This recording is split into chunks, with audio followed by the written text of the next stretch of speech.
I could ask Father Damien to elaborate publicly on the answer that you gave me privately concerning the presence of the notion of heart in Bonaventure and even in Scotus, and among the Franciscan spirituality.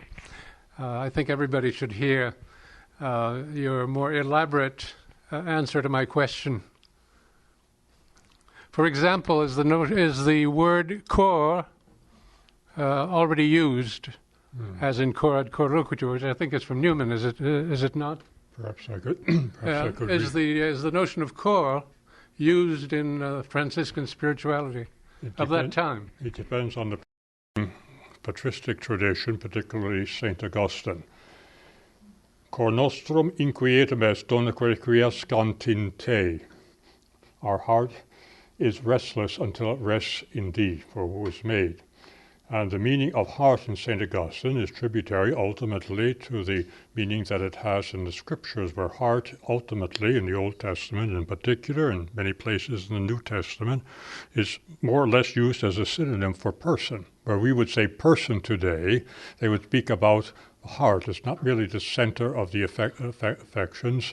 It's not simply as a symbol of the sentiments of the soul, but it's precisely that you might call that that location where you find what we would call the person.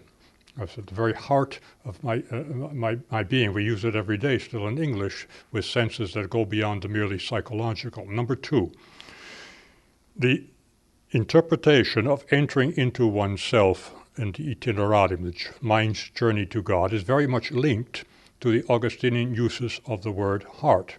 But you must also keep in mind there is a long tradition preceding the usage of heart by St. Bonaventure in the monastic theology of the 2 or 3 centuries preceding the appearance of St. Francis on the scene, who's if he didn't always use the word heart, certainly we can identify his spirituality very much with the cultivation of the sentiments of our heart. In any case, in the spiritual mystical writings of St. Bonaventure, the heart of Jesus is referred to very often, to the point that he makes a statement, his heart is my heart. When I become fully transformed into Jesus, what has happened? I become, in a certain sense, identical with his person. I'm a member of Christ. Mystical, that's true. The physical difference does not disappear, but then, yes, there is a very real union, one which cannot be expressed, as Pius XII pointed out in Mystici Corporis, either in terms of physical unity or in terms of moral. Joe Blow Incorporated, etc., moral person, as they say. But it is a kind of union of persons that it cannot be compared to any of these others. You can distinguish it from them, but it is something as radically new, made possible by the incarnation. Now, St. Bonaventure writes extensively upon that, and this is why he is still considered the master theologian of devotion to the Sacred Heart. In one sense, a profound devotion in a saint precedes a doctrinal development, such as the devotion of St. Francis to the absolute primacy, kingship of Christ. Father Schneiders has written many essays. He contributed one to the volume downstairs. You see the Acts of the Mariological Symposium in Durham, dedicated to the Mariology of Scotus. It was beautiful. Quem amor humanavit. It's a beautiful consideration of the absolute primacy, the scotistic formulation, in the writings and the life of St. Francis of Assisi. He does it very nicely, but he shows that the mind of St. Francis is that even if Adam had not sinned, Christ would have become man. And it goes on to show that de facto, because of sin, he becomes man. Man initially, the order of execution, to be our Redeemer, but to be our Redeemer in order that he might be our Savior and realize the original intentions of God concerning this creation. Not a junking of this creation to another, but of what he originally intended. Now, this, though St. Bonaventure doesn't expressly hold for this, still, he, like St. Thomas, admit that in the patristic tradition, the mystery of Christ and Mary was already revealed to Adam and Eve before the fall. Genesis chapter 2, verse 20, during the mystical sleep or the mystical dream of Adam, which shows that of Christ on the cross, and that's the problem.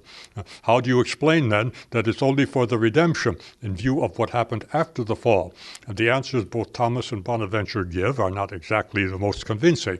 But what are they echoing there? They're echoing the tradition that precedes any difficulties raised by St. Bernard concerning the whole question of the Immaculate Conception, which is the companion piece, the mode of the absolute primacy of Christ. This is St. Bonaventure, and the fourth part of the Breviloquium tells us that the mode of the incarnation is Marian, precisely because the incarnation could have occurred any other means, but the only way it in fact occurred was through the virginal maternity of Our Lady.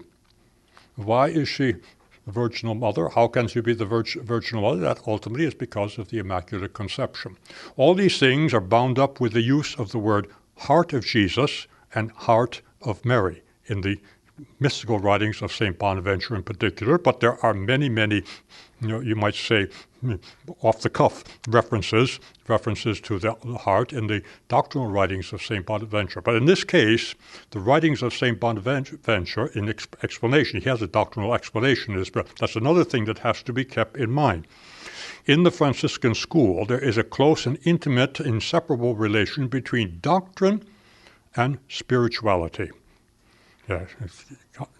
Theology is for the sake of contemplation, knowledge, says St. Bonaventure, but ut boni fiamus, this is an introduction to the book of the Saturn, ut boni fiamus, that we might be good, that we might be virtuous, that we might be holy, and principaliter ut boni fiamus. And in the first instance, knowledge is for the sake of the love of God. This is the point that needs to be, and all that is bound up with the mystery of the heart. The theology of the heart in St. Bonaventure is the proximate basis for the theology of devotion to the Sacred Heart.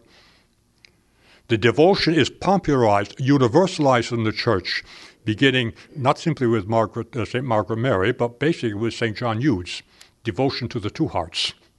Then each of the single hearts is developed, especially through St. Margaret Mary, first the Sacred Heart, but then especially after Leo XIII, and now after Fatima, the Immaculate Heart of Mary, the triumph of the Immaculate Heart. You can't separate the two.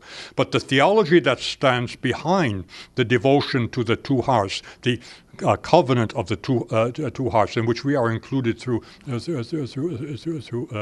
our Mary. All this, as it were, goes back, as it were, to the Franciscan vision, summed up by Pius X in Ineffabilis Deus, by a single decree of joint predestination, first Christ, and then under him and with him, because she is his mother, Mary, all the rest of us are brought into this wonderful covenant. This is the basis of Franciscan ecclesiology, and this is why devotion to the Sacred Hearts is spontaneously associated with the name of Blessed John Duns Scotus. Because he had worked out to the last detail, he crossed all the T's and dot all the. Why did God reveal the incarnation to Adam and Eve before the fall? What comes first? The willing of the incarnation or the willing of creation? And then as an afterthought, because of the fall of Adam and Eve and the interference of Satan, we pick out a remedy, the incarnation. I think the reasoning of Scotus is much more convincing. But that reasoning, especially in the third book of the Ordinatio, and I think, if I'm not mistaken, it's the seventh distinction. It explains the hope as the contemplation of Christ. And to that must be referred to classic scriptural texts, Ephesians, the first chapter, Colossians, and there are many, many others. And most exegetes today are convinced that St. Paul and St. John both taught absolute primacy of Christ, or absolute kingship of Christ in the scotistic sense of that term.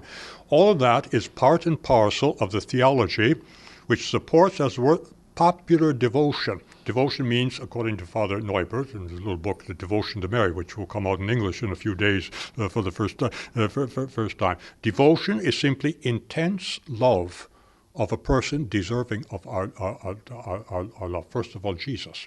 he says. And that love, as it were, when it is realized, is best expressed in the scriptural patristic term of heart, the union of hearts. Heart speaks to heart. Now, I must mention also another saint who laid the immediate foundations for this devotion by basically incorporating this theology into his writings on spirituality for the ordinary person living in the true devotion in particular. And when I mentioned before the contacts which St. Francis had with the scotistic professors of theology in Padua, it's one of the great centers after the no longer possible to have this kind of activity in Paris, the 100 Years' War and all of the rest. Gradually, the beginning of the 15th century, the great center of scotistic studies in Europe was the University of Padua. And you have one of the most famous of the first professors there was none other than Francesco della Rovere, later Sixtus IV. And that will come back as well another point of the calumnies about Scotus began not simply with that that Polish Dominican, but they began to surface precisely at the moment Sixtus IV made the celebration of the Feast of the Immaculate Conception obligatory in the Universal Church. They originated in Cologne, and one of the first calumnies to come out of that hapa, all the opponents of when Bandinelli had lost the dispute with Francesco Sansone, the general of the Franciscans. They came out with all these stories about what a horrible death Scotus died. He was buried alive. He woke up and despaired and died in the state of mortal sin. And here we are glorifying one of the damned in hell. That was more or less the thinking behind that little piece of the pagan Renaissance in Germany when it was getting underway.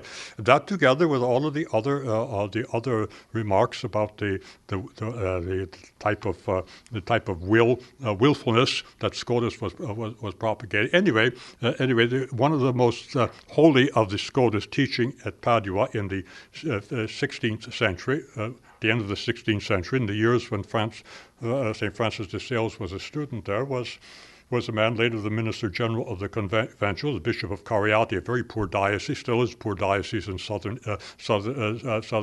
Italy. His cause has been introduced, was none other than Father Filippo Gesualdi di Castrovillare in Calabria. He was the director of a spiritual confraternity that very definitely emphasized devotion to the hearts of Jesus and Mary. And you will notice that in the spiritual writings of St. Francis de Sales, he provides the theoretical basis for a certain devotion. It's the absolute primacy of Christ's kingship and the primacy of charity. Two of the characteristic features of scotistic spirituality, which neatly translate into devotion to the two hearts. The other great work of Franciscan work that influenced the spiritual writings of St. Francis de Sales, he quotes it openly, is the famous Triple Way of St. Bonaventure. Indeed, his introduction to the devout life, certain parts of it are simply almost copied literally from the first section on the purgative way, meditation in the purgative way. All these things, as it were, show us how a great deal of what I was saying about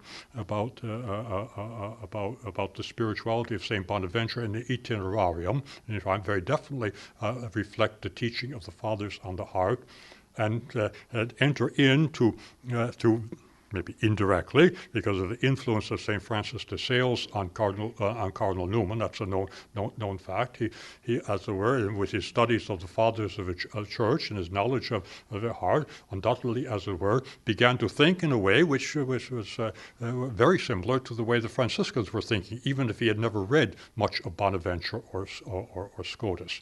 So those are my reasons for making my assertion, but already simple conference was turning into a book or maybe two books. That's the way I would answer your question there about that. There is a whole, you could write several volumes on this subject, showing what in fact a whole series of Franciscans, one chronologically depending from another, wrote on this, who as it were polished and increased as it were the basic insights of St. Bonaventure, how they relate to those of the spirituality of St. Francis, and what were the antecedents, especially in the school of Saint Victor, the studies on the nature of love. You have to realize when St. Bonaventure was a student in Paris studying for what we call a doctorate, the friars didn't have that big, they call it the big friary, the big convent that St. Louis IX built for them. They were studying with the Victorines.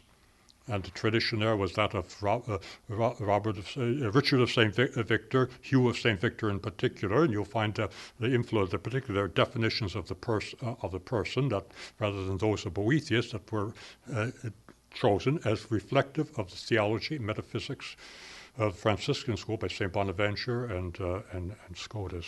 Anyway, hopefully that's. Thank you.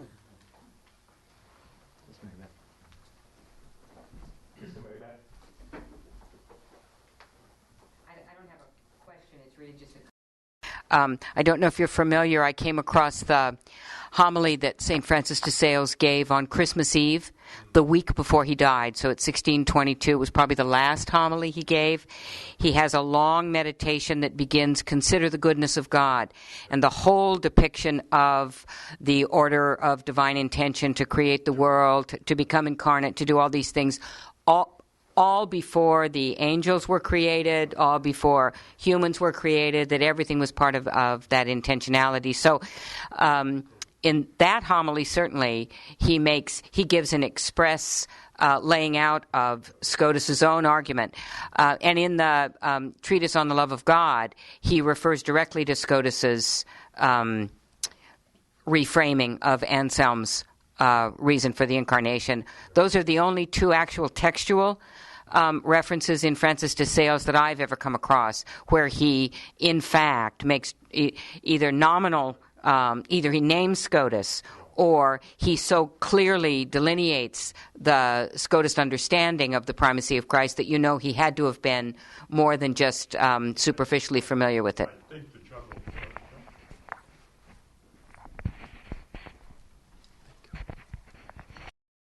I agree with what you said. It's, explicitly, you'll find very few references to Scotus, but we know that he practically copied from St. Bonaventure in places, and he only vaguely refers to him. But most of the editors of the Devout Life and others point out that this comes almost word for word from St. Bonaventure's triple way. I think. Anyone who has read deeply in Scotus will find that there are many passages in Francis de Sales that reflect his mind, even though Scotus is never quoted. Professor Christie.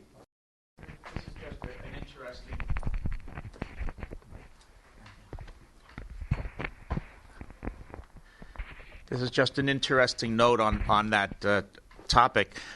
Recently, I had occasion to be over at the Beatification in England, and during that, I had a chance to visit Newman's private study and his chapel in the oratory. And what was pointed out to me in his small private chapel were depictions of St. Francis de Sales, and I was not aware of that connection. But this is very interesting that we're finding that out. So I just thought that was a really interesting tie-in. Thank you. Because it was his maxim as Bishop of Geneva. We didn't want to lose that comment, but both Father Peter and Sister Mary Beth agree that the Corad Cor Loquitur comes from St. Francis de Sales, his maxim. Thank you.